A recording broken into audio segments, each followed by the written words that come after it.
Hi, I'm Keegan, and this is a bunch of gamers. After a long absence, I would like to reintroduce Adam. Hey everybody, I'm back. Oh, it's good to be back, guys. Adam played Mark Guides the Fallen. Guides the Fallen has been on a spiritual quest during the other adventures of the other packmates. This is his story that will be told in several parts as they will come out weekly until he finally gets to return to his pack and tell them the tales.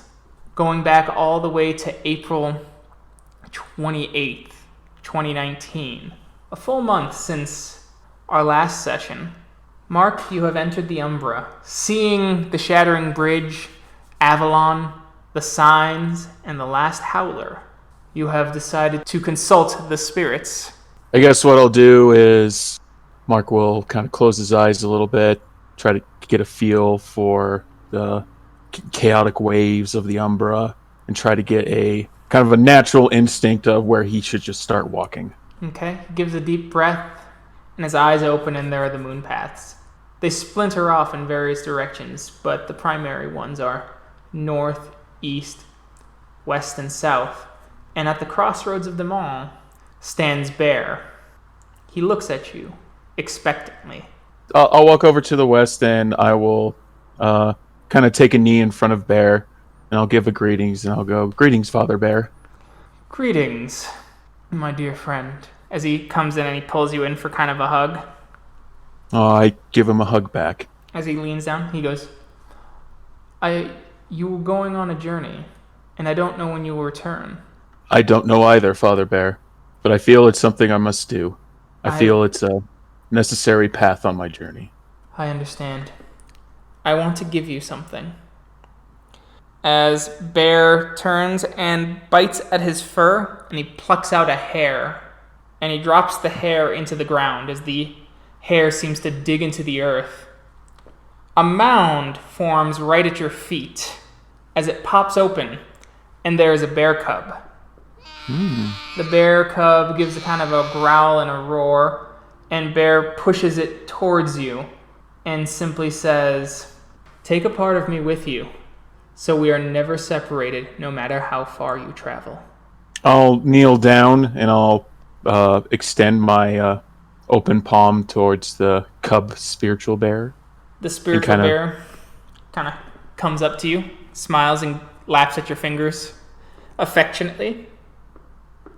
And I give it a good scratch to the head behind the ears and whatnot. "Thank you, Father Bear. This is a great gift. I appreciate this." May your journey be fulfilling. So I'll, let's see here. I'll give a bow to Father Bear and give a reverent, I don't know, sign of the Garu to Bear. Okay. And then I will make my journey west. The young bear trotting beside you goes, "What are you seeking?"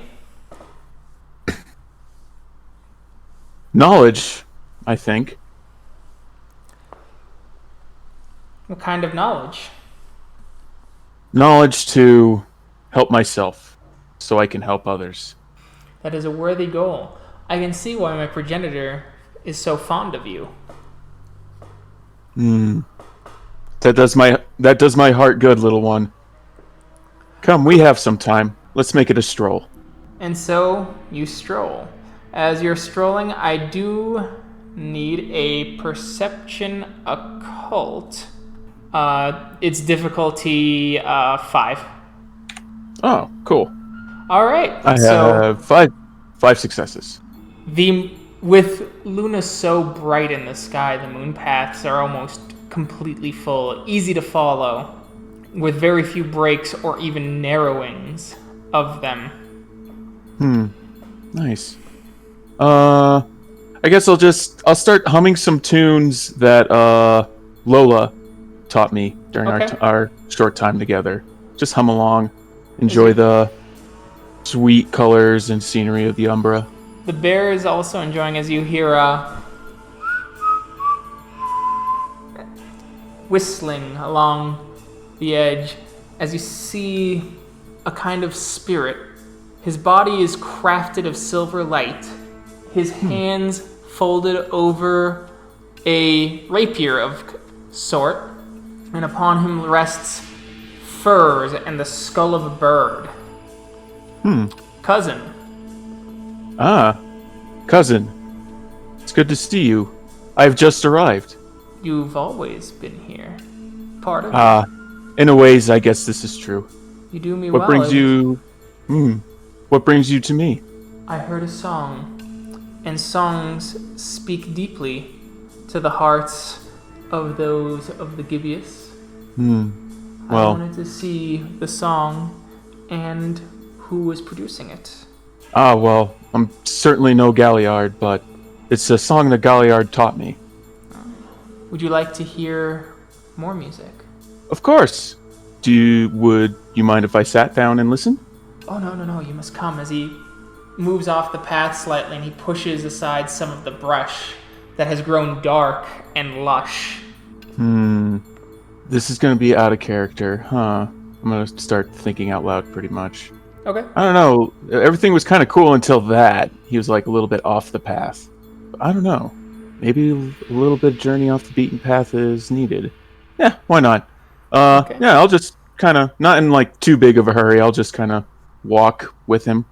He walks with you, and he comes to a place as you hear solemn and sad howls all around. It's beautiful, a melody shifting throughout the night.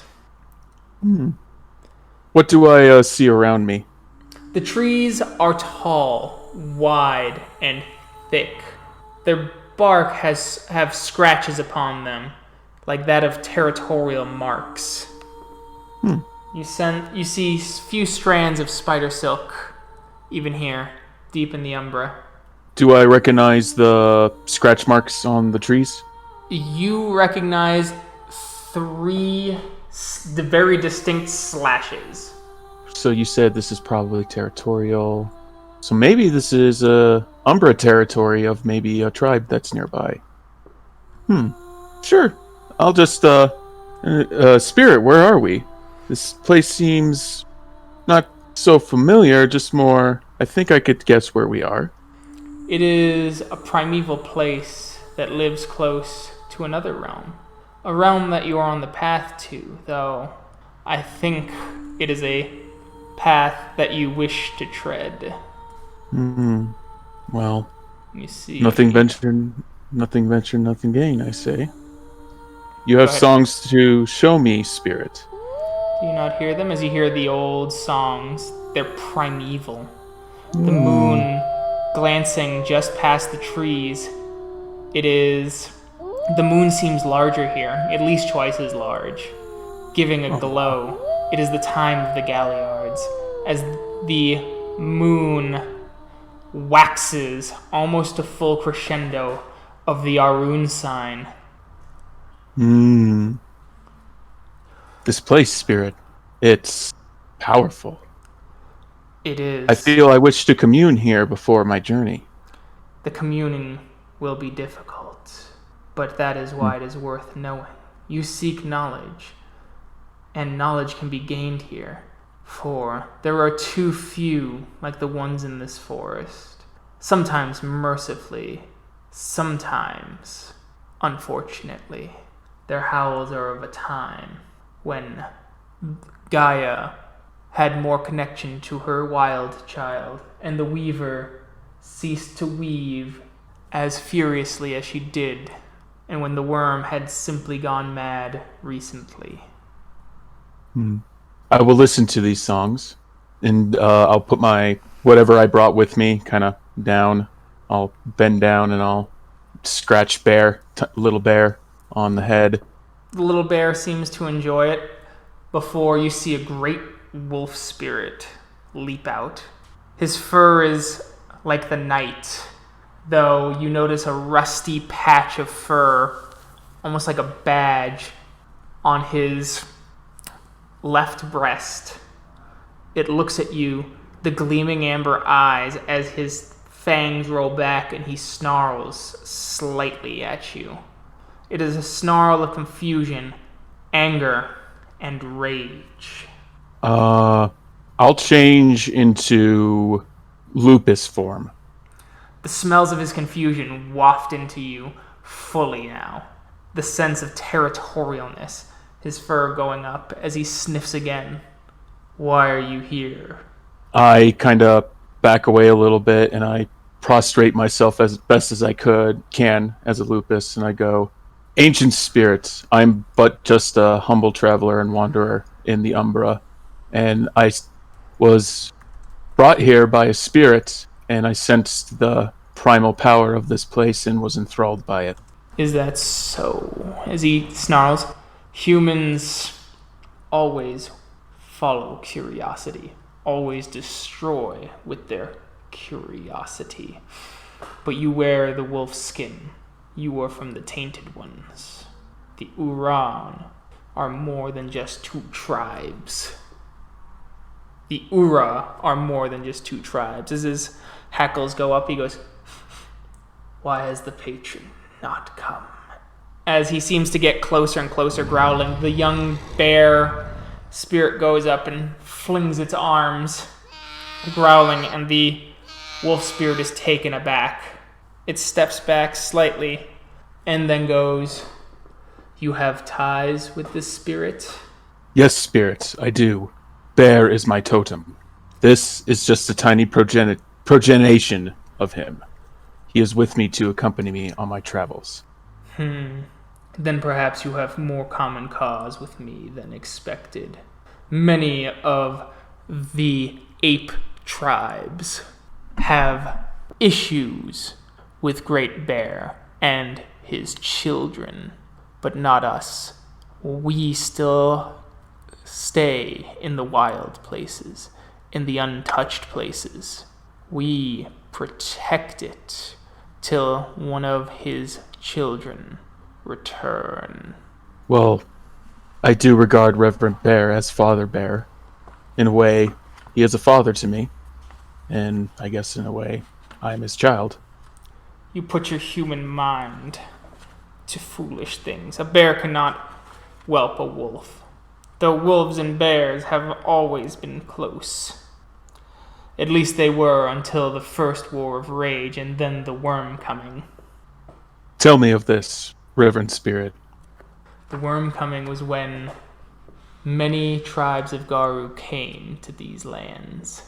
They came with their kin, and they slaughtered the kin of others.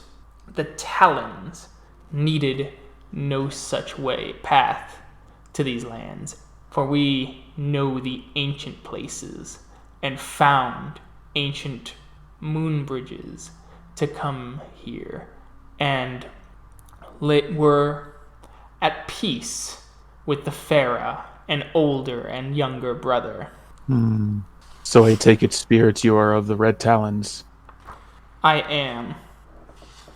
And I am of the Children of Gaia, Reverend Spirit.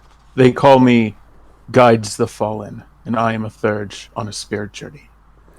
You'll have to go far for your spirit journey then, unicorn. For I remember the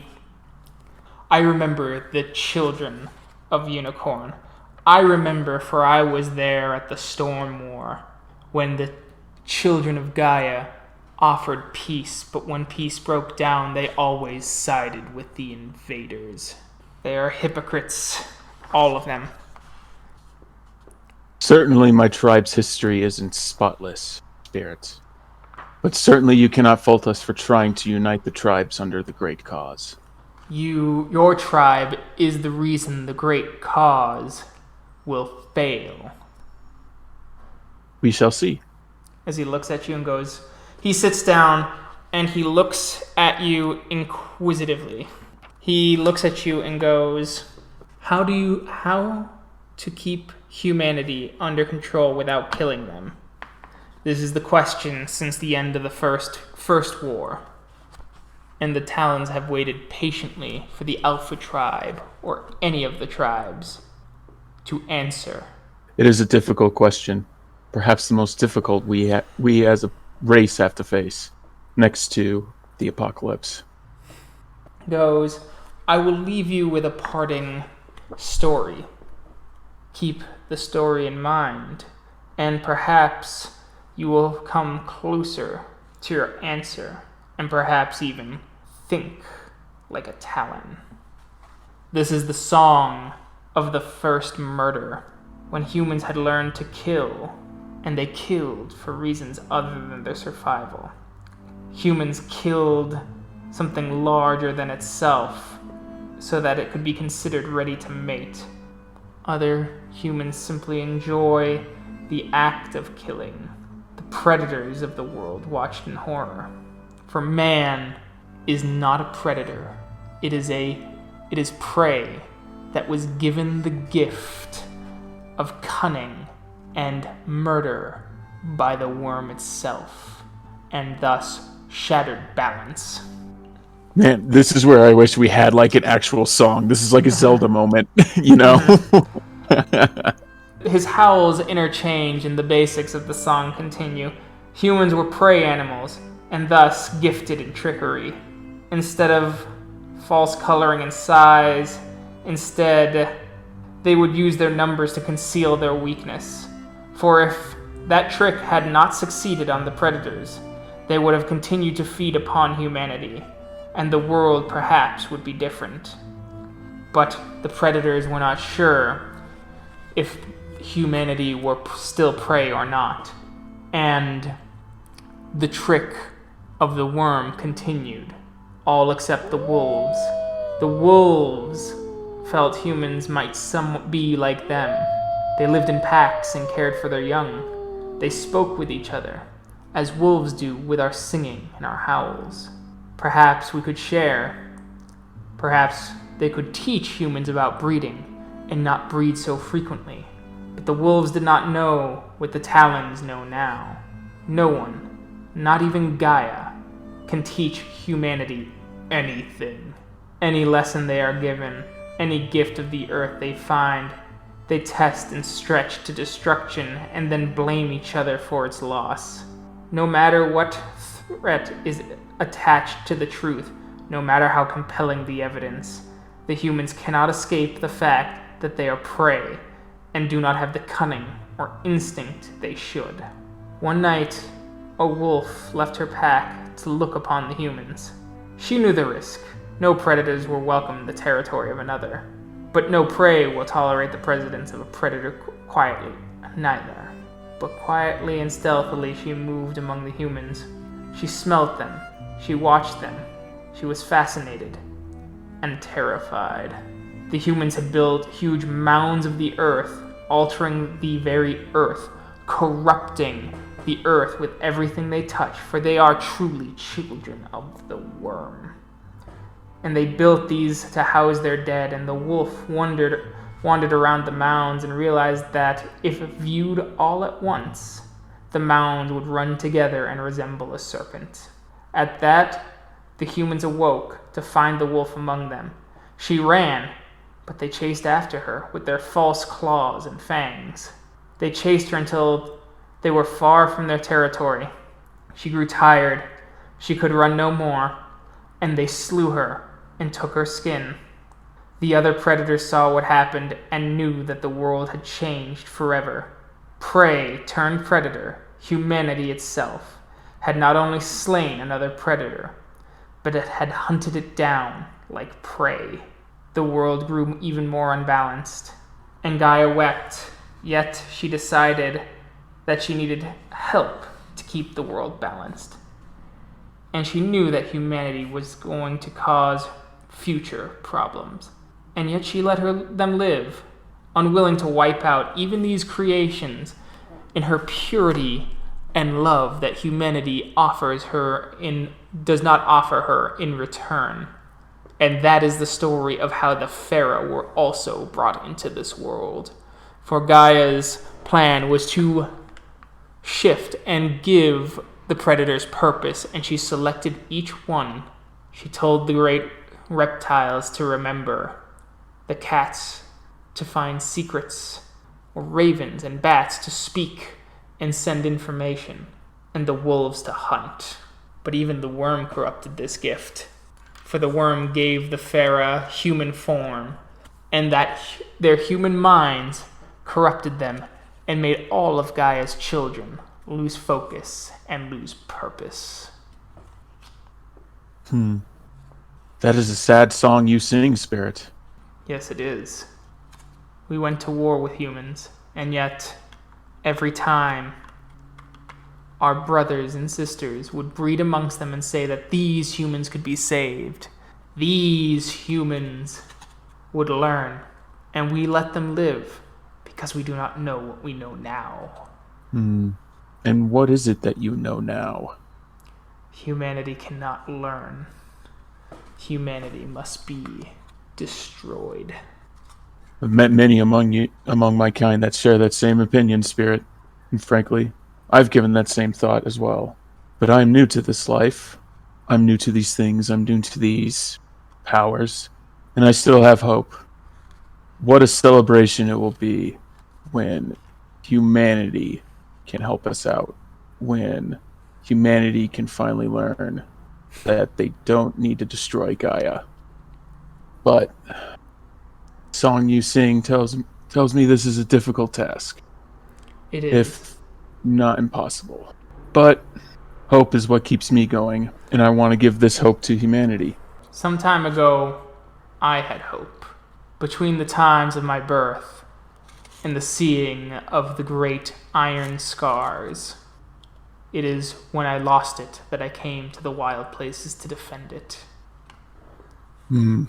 My task before me seems to get more and more difficult, and I kind of slouched a little bit in my lupus form. Certainly, you've only given me more questions, Spirit, but I am grateful. He nods as you see kind of wings flutter across the moon. It is best you go, for he will not find you welcome here. But Spirit, before I go, such knowledge must come at a price. What can I do for you for such a gift? I want you to remember. For few of my ancestors, or few of my descendants call me, and those that do tell me that the talons grow wary. Remember my story, and teach it to others, even if they will not listen. Of course, Spirit. An out of character question. So, I don't know, I feel this might be a cool opportunity to get, a spirit mark. I don't know. Something that maybe other Garo can see where I, maybe communed with a very, very, primal reverend spirit. Okay.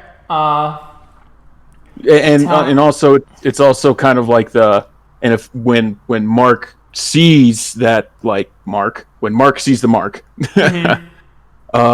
he can remember. And there could be maybe some sort of magical spiritual properties to the mark where he can remember the story. Okay. Sweet. The spirit looks at you and it shifts into Krynos. As it slashes your chest and the mark of the talons is upon it, you bleed for a moment and then it heals. Ooh. The scar will only be in the umbra, but it will allow you to remember. Thank you, spirits. I will tell this story. I will tell your story. And as then, you leave, yep, and you see the loon spirit going, what did you think of his song? His song was painful, but It was. As with most truth, it is painful. Is it truth? Or is it his truth? You walk down this road as he points down the moon path that you've been on, and you will see that it in some ways draws spirits like him for what they have done in life and what they believe humanity has done to them. An ever-ending circle, like a serpent eating its tail. It's unfortunate that in his life before the Umbra, he had such disdain for humanity. Whereas I have come from an age where humanity wasn't so bad, I guess. But I don't know. Continue to walk this road and keep the song in your heart, for you will need it. Of course, Bear. And I... Oh, this is okay. Of course, Loon. And I kind of place my... well, let's see. I'll say I switched back to human form and I'll place my hand on my chest, kind of mimicking the 3 talon mark that I just received. And I kind of start walking, and I'll start humming the, I guess, song that I just was sung by the Red Talon. Okay. The loon sits back to its guarding duties, defending the moon paths from Banes. As the bear spirit follows you, going, I don't know if I believe all that about humanity not being worth salvation. They have done terrible things and continue to do terrible things. But surely they cannot be all bad. I have seen compassion, and my forefather has been channeled through them to save many lives. Not just human lives, but humans using his gifts of medicine and healing. Well, I'm going to stay positive, little one, because you never know until you actually see. And that's why I feel we're granted a little optimism. Agreed. You continue to move down the paths as the trees begin to grow dimmer and shorter. There are long gray vines that seem to be choking the life of them. The moon path, though it still shimmers slightly, is beginning to grow muddy, and the mud sucks at your feet. I'll change to lupus form. You turn to lupus form and you get blasted with the various smells. The smell of blood, vomit, pus. You hear screaming in the distance. Human screams, animal screams, all kinds. Little one, what is this place? The bear spirit shivers and it looks at you shakingly and goes, Atrocity Realm, it whispers. Let us continue then. You start moving and the mud stops sucking at your feet as you feel your feet starting to touch a linoleum floor. Moving along and along, you see a great metal door before you. I'll change back to human form. As you do that, you see a big dent form in the wall. And another dent. And another. You see a Krynos rip out. They're in full Krynos as you see them howl and growl.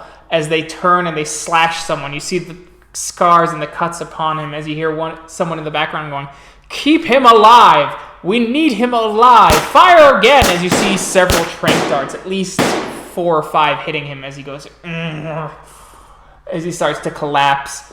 Keep him conscious, keep him conscious. We cannot let him revert, not yet. As he starts to going back into Glabber, and they go, now! As they start clinking these adjustable handcuffs that have silver spikes in them. Ooh. And they place him on the slab as they hold him there, and you see him screaming as they start to operate on him, pulling out chunks of flesh while he's alive and letting it regenerate as he's screaming in agony, screaming to just let him die or give him a warrior's death. You see one of these scientists going, my dear boy, you're going to revolutionize humanity. As he taps him on the face as he tries to bite. If you go anything further than that form, well, these little boys will certainly do the job. Now, you be a good boy and watch. You see a large medical tank almost with a human floating within it. They look up, and the sinister nature of their face is unsettling. It seems to be anticipating something. Above it, it says Fomori Experiment number 35. Ooh. Do I have any sense of if this is real or if this is just a vision of the Umbra? You can try and gather some info from your third training. So you can do Intelligence Occult, difficulty 8. Intelligence Occult. Nothing. Nothing. The visions seem to fade. And as they fade, I need you to lose. You are going to lose 1 temporary point of gnosis. Assume you have full gnosis. Yep, I do have full gnosis. I got 2 left now. Okay. You continue on. Or the vision leaves and there's but another path in front of you. I just stand there, a little taken aback. I'm imagining what my rite of passage was like, being the only one of the only few survivors of that Pentax attack ambush, and how this possibly could have been happening to my brothers and sisters. Start shaking a little bit in anger, remembering Ren Talon's story of the atrocities of humanity to Garu. And I look down at Little Bear, remember his story too, and I just kind of shake my head a little bit in confusion, not necessarily in disagreement, just more like, And I turn back to Little Bear and I say, visions of the Umbra playing tricks on my mind? Or did you see that too? I saw it. This place shows you the worst things to have happened in the world. All atrocities live here and are played out forever.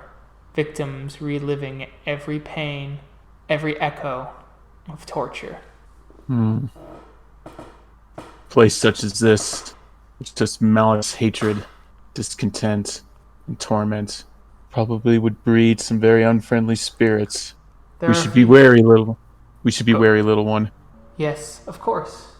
As he gets closer to your legs and kind of keeps an eye out. Good job, little one. And I'll switch to Hispos form. Okay. Get a little bit bigger. And just walk along pretty much on all fours through this realm of atrocities. As you continue on, you see worst Disney ride ever. You're in an insanely clean room. Everything's perfect. Not a spot anywhere. To the side of you is a glass window with other people seeming to observe. Would you like to look in? Yeah. Surgery room, perhaps? You see a young man that looks very familiar. He's handcuffed to the table. I want to do like a check to see if he is familiar, if his familiarity is. Okay. You don't even need to make a check. You don't even need to check. You just have to spend some time looking. Okay. He looks... I will look. Unusually like Titus speaks of the unheard. The thing that makes him look different is his face is contorted. His features overly drawn, making him look old. He looks incredibly haggard, with bags under his eyes. There are vents up above that he seems to look at, and he gives kind of a growl. As a door opens, and you see a perky young woman entering, as she seems to be carrying several notes and a file.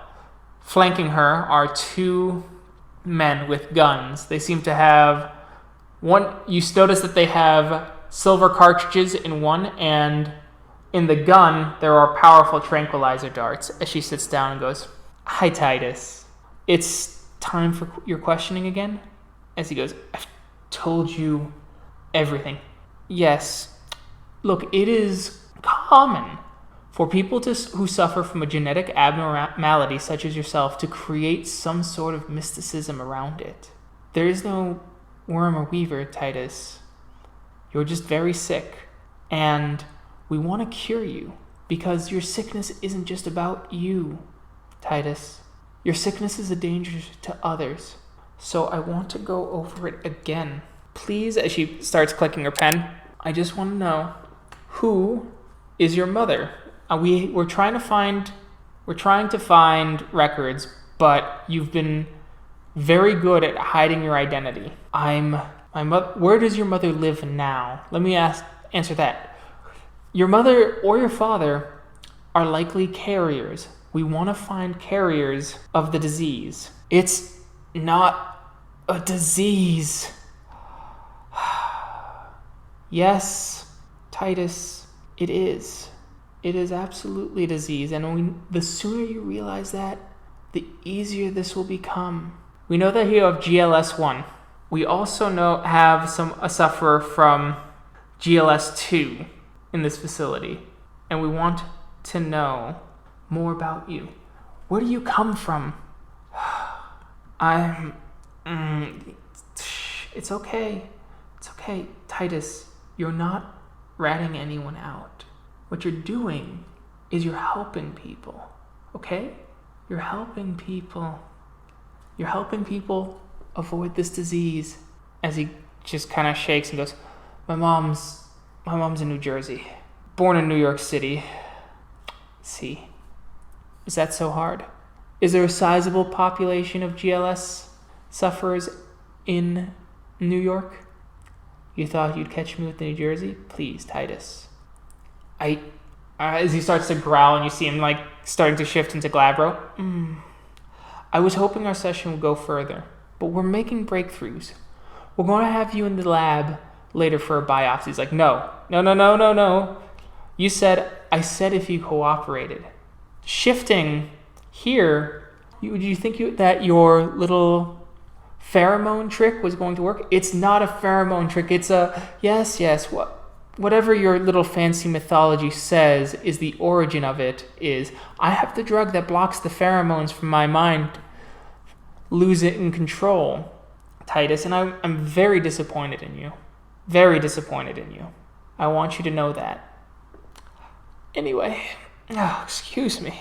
It does hurt that you don't trust me and that you're fully committed to this fantasy. You're young. I mean, younger, certainly. Though, someone in their 20s should really, really give up fairy tales. Guards, take aim. He's like, no, as they pelt him with the trench darts. And she goes, we'll take him out to the biopsy, okay? Play the music at 3 points higher. We want to try and get his sleep down a little more. I think that will break him. He has only been going off of 3.5 hours of sleep over the past 5 days. I would like to reduce that and recommend reducing his sleep, as she's got a little tape recorder in her hand now. I would like to recommend reducing Titus's sleep to 2.5 hours a night for an additional 5 nights using loud bangs. We will also reduce food quality again. We're going to go from the processed human food that he has found disgusting, and we're going to shift it to dog food. We want to see also if he's going to take his wolf form and if he can subsist on dog food while in his wolf form. There's just so much with this disease we don't know yet. But I'm confident that Titus is going to be my key to figuring this out. Dr. Jillian Appleton, signing off. Click. And the vision fades. That's some SPC stuff right there, or SCP. Jeez. Oh, wow. Yeah, totally out of character, yeah. Been watching those videos a lot lately. Oh, man. Then I go, Titus. Lola, Titus. Well, given that the Umbra shows you there's no time to the Umbra, this could either be future, present, or even past. It is a vision. Rather disturbing vision. I hope Titus is okay. And I look towards Little Bear and I ask him, have I told you about the pack I met at a moot? You did, but I like to hear more of it as he hops up onto your back. Well, sure. Let's distract ourselves with some happy memories while we walk through this place. As you continue on, the path becomes muddy again. It looks very familiar. It's a forest. You see tents up ahead.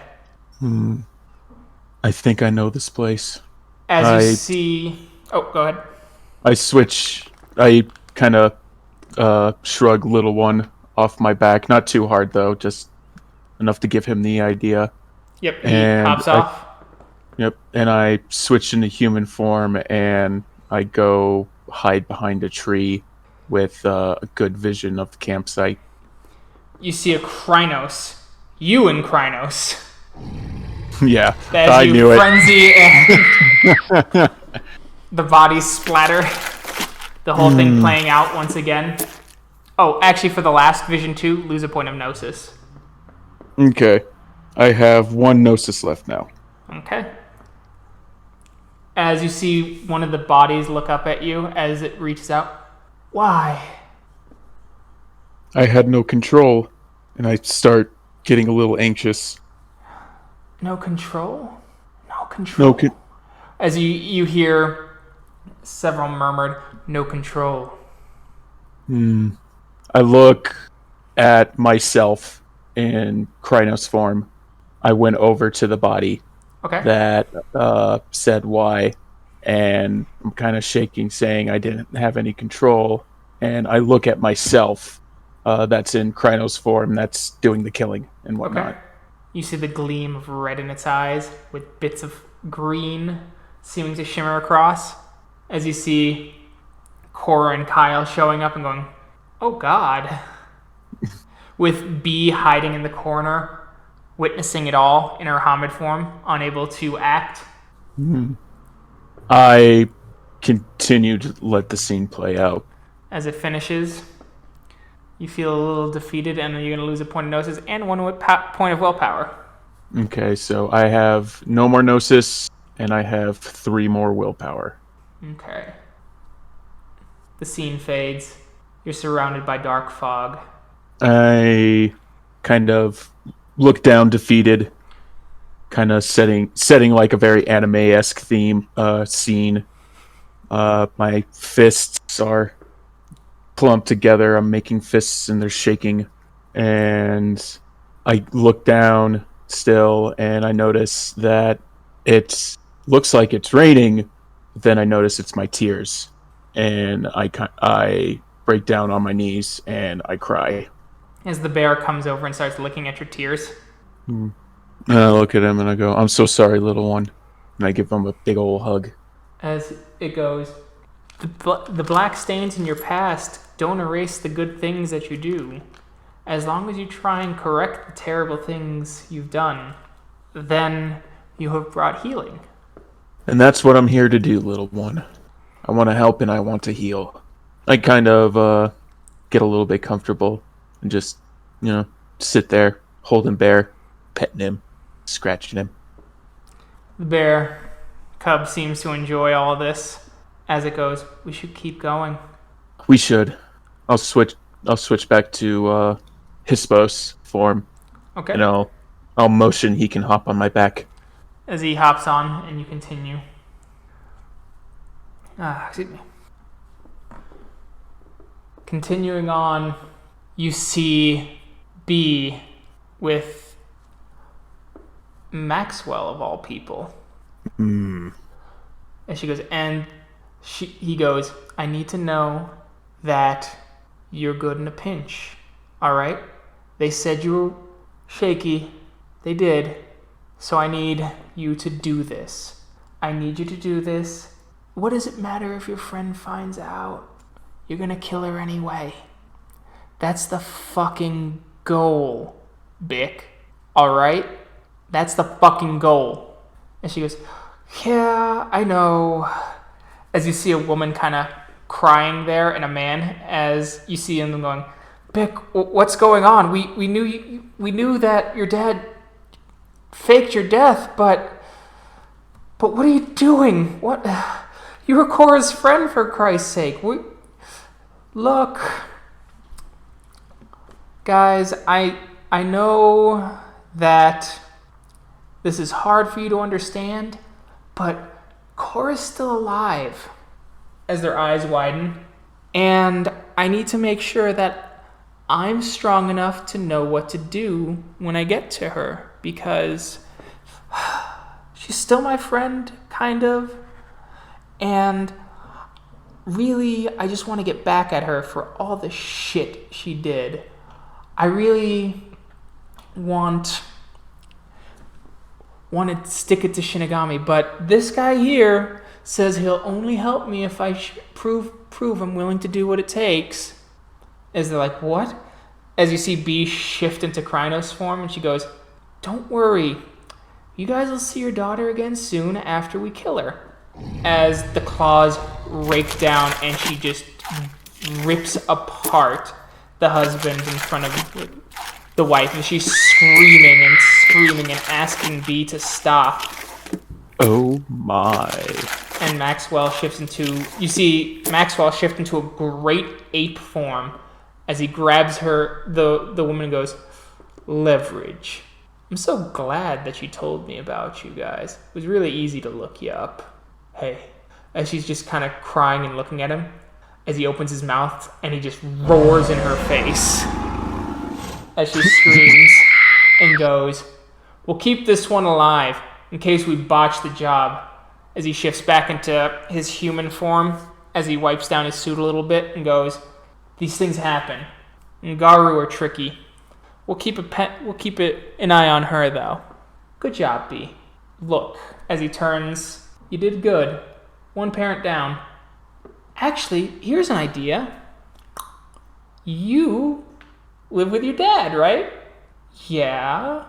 "Well, your mom died, and Cora's mom's here, but her dad died. Why not just treat her like a stepmom?" As as Bick smiles and goes, "Yeah, I could do that." And the vision vanishes. Lose a point of rage. Oh, jeez. Okay, I got 4 rage left. Oh, jeez, whoa. So, what the hell did I just witness? Is there like some backstory I don't know about between Cora and Bick? Maybe. So I know they were like sisters. Yep. And I know B had some problems with her dad. Jeez, I can't remember. Dang. But anywho, in game, Mark is, for a Hispos, he is visibly shaken because he just saw B. Mm-hmm. And he starts kind of, not necessarily baring his teeth, but I'm sure the little bear is hearing like a grumbling growl coming from inside his massive wolf form. And he just kind of looks over at little bear and makes the little wiggles of his ears and the twitches of his face to indicate, saying, "I still don't know how to feel about B. It's mostly anger." Her heart is fully with the Destroyer now. That vision proved that. Proves she's with the Destroyer. Just as easily as she switched from our side to theirs. Maybe we can switch her back. I don't know. Maybe once the spiral's been danced, no one has ever come back. Well, maybe it's about time someone starts looking for a way back. Come, little one. This place is starting to leave a bad taste in my mouth.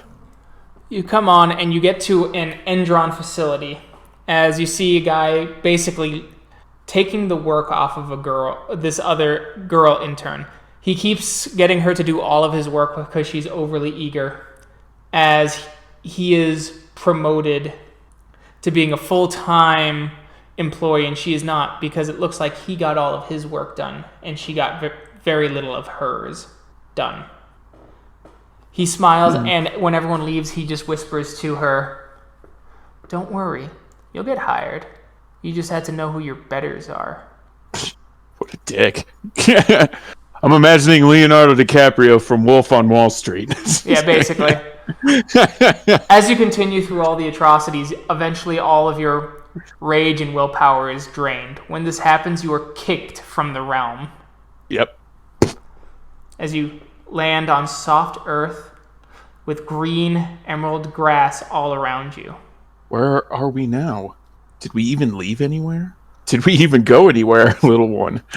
As he looks around, the trees are different than the trees home, but we are in the penumbra again. What is that? As you look over, you see a tree, a single tree, standing that looks like a strange blend of burnt and yet sunlight depraved, though it is in a clearing. I walk towards the tree. As you get closer, you see the outline of a spirit forming. Okay. The spirit is large and smoky. It resembles a Garu when they seem to be passing in and out of the Umbra. But the spirit seems to be passing in and out of existence and non-existence, as if it is a spirit to be. I will stay in Hispos form, and I will passively, as in non-aggressively, walk towards the spirit. Okay. And I will address the spirit, and I will say, "Hail, spirit!" And I will give a little bow. The spirit notices your presence, and it speaks. It looks at you, hanging off the tree. You look upon its body, you notice that its shadowy body has things playing along inside of it, but only brief glimpses. You see silver cracking for a moment and shattering. Something silver. The specifics unknown.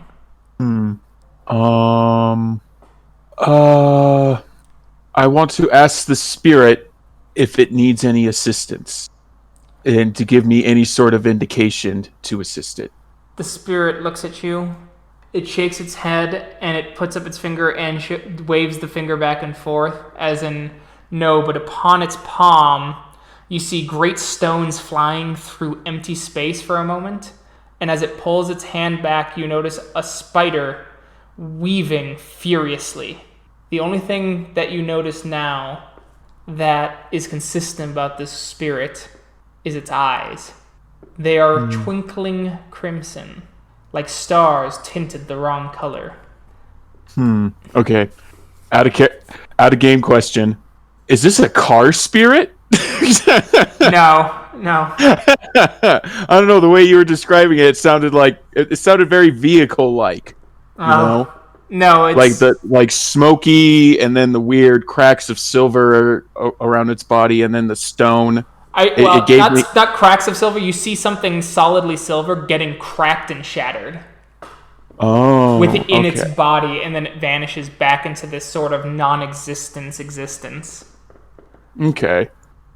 All right. So this tree is on fire, and it's sun-baked, and there's this smoke spirit. Well, I don't know. Not even a smoke spirit, because there's a spider. You get smells. You get smells of burning, but you get smells of the cold too. That kind of really frigid cold, like on a winter day when the wind just stops and all is still from the sheer chill of it. The smell of that radiates into your nose before disappearing. It smells continuing to wave in and out of existence itself. Sulfur, burning metal, asphalt, dust. Oh. Is this a... Oh, dang it. Have we run across these things before? You have not. I feel we have. We have not. Oh, okay. Not. I feel it's like a spirit of the Weaver of something. Like, not necessarily like of him, but like a result of the Weaver doing its weaving. You could come to that conclusion. It wouldn't be something a third wouldn't think. I inquisitively look at the spirit, and I introduce myself, and I say, I'm Guides the Fallen of the Garu tribe children of Gaia. I am on a journey. That same kind of sound comes out, the unintelligible sound, as it responds. Okay. So, it's like, well... So, okay, so my spirit speech is not being able to, like, understand him, pretty much? Yep, correct. Okay. But he's able to understand me. That's the indication I'm getting. Yes. So, I will say, unfortunately, spirit, your words are not known to me. I don't know what you speak, but it seems you understand me. Given that you are a spirit of the Umbra, perhaps you know I have already been here. Do you want to point me in a direction I need to go? The spirit nods as its hand moves out, and you notice that the shadow of its hand, the living shadow that forms, similar to when something is on the other side of the gauntlet, points. Thank you, spirits. and I'll just give a little bow and be on my way. And as we walk away, I'll kind of look at Little Bear walking away, and I go, "That's the strangest spirit I have ever met and seen. Do you know what it was?" No. It seems that it's a spirit that doesn't exist yet, but is trying to. If that's not the most confusing thing spoken to me right now, Little Bear. But that's the Umbra, I guess. I wonder where he pointed us to. Let's go. As you go through the trees, you get to a clearing, and you see a land full of small little red rocks pushing out of the earth. The tallest one being no higher than shin high. Scattered about them is vegetation with life on all sides. You see grasshoppers, butterflies, bees, caterpillars, praying mantises, and even the occasional spider. It's a beautiful little scene as you see a praying mantis shoot its claws forward and grab one of the other insects and eats it, seeming to be contented with its one catch. Things seem not idyllic, but certainly not terrible. And just beyond it, you see what appears to be sand with something crawling over it. I'll walk over this field. Okay. And I'll walk towards the edge where that border between this field and the sand is. And I'll give it a good hard look. You give it a good hard look, and it's covered in ants. There's just ants all over the sand. It's just a massive ant colony. In the distance, you hear something. You hear what are not the voices of ants. You hear a voice of a woman going, "My family is starving. You need to do something," as you hear shouts and things like that. And once the voices stop, the ants explode from their holes and start charging the idyllic grass. They feast upon everything. They feast upon the insects. And when none remain, they feast upon the plants. And when they are done, the ants seem to scream in every direction as it howls louder and louder and louder and louder and louder and louder and louder and louder as your head begins to feel fuzzy. And you have to spend a point of willpower not to pass out. That leaves me with... Oh, you're out of everything. Oh, I am out of everything, so I have... You collapse. And when you awaken, you are greeted by a familiar scene. And that scene would be... It's the Great Lake that you used to grow up at. You've visited home again in the Penumbra, and we will see what happens there next time. Thank you to It's everyone. good to be back, guys. Thank you for listening to our little side episode. We will have at least another one, obviously, but probably 3 to conclude Mark's little journey. Sounds good. Thank you, guys. Bye. Bye, guys.